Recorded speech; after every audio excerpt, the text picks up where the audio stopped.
नमस्कार, नाशिकचा शेफ या चॅनलवर आपलं खूप खूप स्वागत आहे. तर अर्धा किलो आपल्याला चिकन घ्यायचं आहे आणि 2-3 पाण्याने ना एकदम स्वच्छ धुवून घ्यायचं आहे. एक मिक्सरचं भांडं घ्यायचं आहे. त्याच्यामध्ये आपल्याला कोथिंबीर टाकायची. कोथिंबीर आहे ना थोडी जास्त टाका बरं का. इकडं बघून घ्या, जास्त कोथिंबीर आहे. आता त्याच्यामध्ये ना 7 ते 8 हिरव्या मिरच्या आपल्याला टाकायच्यात. हिरव्या मिरच्या तिखट या बरं का. कढीपत्ता टाकून घ्यायचा थोडा. त्याच्यामध्ये ना ओलं नारळ आहे ना आपल्याला टाकायचं आहे. ओलं नारळ तुमच्या हिशोबाने ॲडजस्ट करा. मी जवळपास 2.5 ते 3 इंचाचा तुकडा आहे ना तो असा स्लाईसमध्ये कापून घेतलेला आहे. त्याच्यामध्ये थोडंसं मीठ टाकायचं आहे, अर्धा चमचा. आता याच्यामध्ये ना कपभर पाणी टाकायचं आहे आणि याला एकदम बारीक अशी पेस्ट करून घ्यायची आहे. आता एक मोठी कढई घ्या किंवा पातेलं असेल तर पातेलं घ्या. त्याच्यामध्ये तेल टाकून घ्यायचं आहे. तेल थोडंसं जास्त राहू द्या बरं का. इथे माझ्याकडे स्टारफूल आहे, 2 इलायची आहे, 5-6 लवंग आणि 5-6 काळं मिरं आणि छोटासा तुकडा दालचिनीचा आहे. तो आपल्याला फ्राय करून घ्यायचा.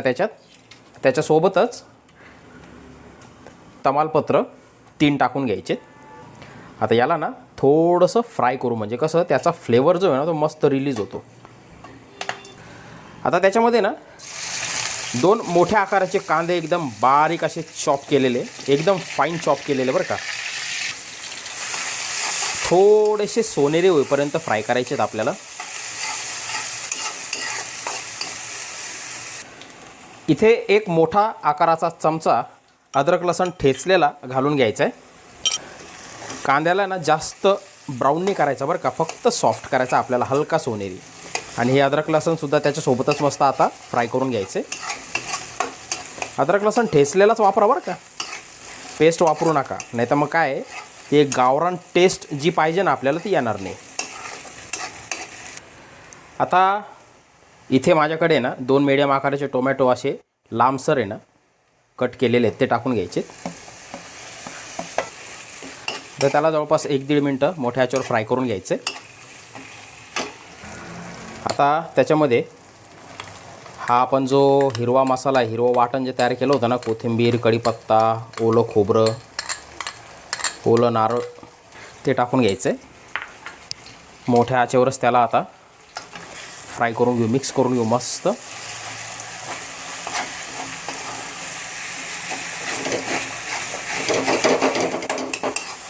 याला जवळपास 1-1.5 मिनटं चालवत राहायचं आपल्याला मोठ्या आचेवरच. याच्यातलं पाणी थोडंसं जे आहे ना ते पहिले आटून घेऊ. मस्त फ्राय झाले. आता त्याच्यामध्ये हे चिकन आहे ना टाकून घ्यायचं, मिक्स करून घेऊ. किती सुंदर दिसतंय बघा.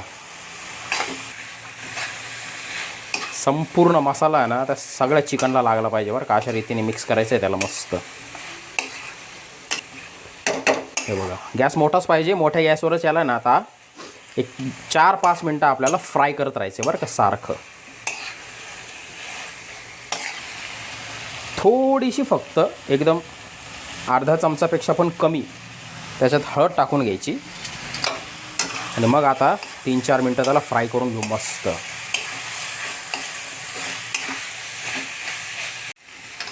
हे बघा, बरोबर 5 मिनटापासून मी त्याला मोठ्या आचेवर फ्राय करतोय.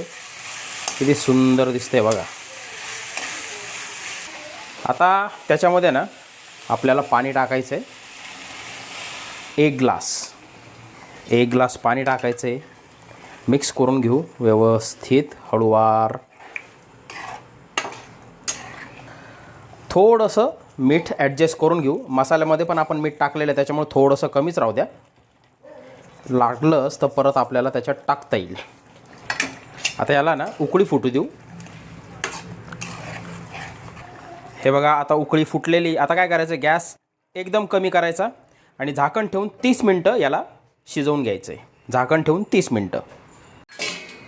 हे बघा, बरोबर अर्धा तास आपलं झालेलं आहे. किती सुंदर दिसतंय बघा आपलं ग्रीन चिकन. हे शिजलं का नाही एक वेळेस बघून घेऊ. 35 मिनटं झालेत. 30 मिनटं आत्ता आणि याच्या अगोदर 5 मिनटं आपण जे फ्राय केलं होतं ना, तर 35 मिनटं त्याला शिजण्यासाठी पुरेसे आहेत. हे बघा किती सॉफ्ट झालेले, मस्त शिजलेले. आता त्याच्यामध्ये ना सगळ्यात महत्त्वाचं बरं का, हा सुकलेला पुदिन्याचे पानं आहेत, याला काय करायचं, क्रश करायचं पूर्ण. हे बघा, हे असं पूर्ण क्रश करूनच त्याच्यामध्ये टाकायचं आहे. या सुकलेल्या पुदिन्याच्या पानाचा जो फ्लेवर आपल्या चिकनमध्ये येतो ना, इतका सुंदर लागतो ना, खरंच सांगतो तुम्हाला. याला मी एक 4-5 दिवस घरातच हा पुदिना सुकवलेला आहे बरं का. तुम्हाला जर मार्केटमध्ये मिळाला तर ठीक, नाही तर मग पुदिना एकदम बारीक चॉप करून, जो आपला नॉर्मल असतो ना पुदिन्याचे पानं ओले, ते याच्यात टाकून घ्यायचे. मस्त लिंबू पिळायचं आहे त्याच्यामध्ये, अर्ध लिंबू पण स्किप करू नका, कारण लिंबूचा सुद्धा फ्लेवर ह्या चिकनला आला पाहिजे खाताना. आणि ह्या पद्धतीचं चिकन तुम्ही एक वेळेस ट्राय करून बघा. रेस्टॉरंट वगैरे सगळं विसरून जाल तुम्ही. तर अशा पद्धतीने बनवा मस्त ग्रीन चिकन. व्हिडिओ कसा वाटला मला कमेंट बॉक्समध्ये जरूर सांगा.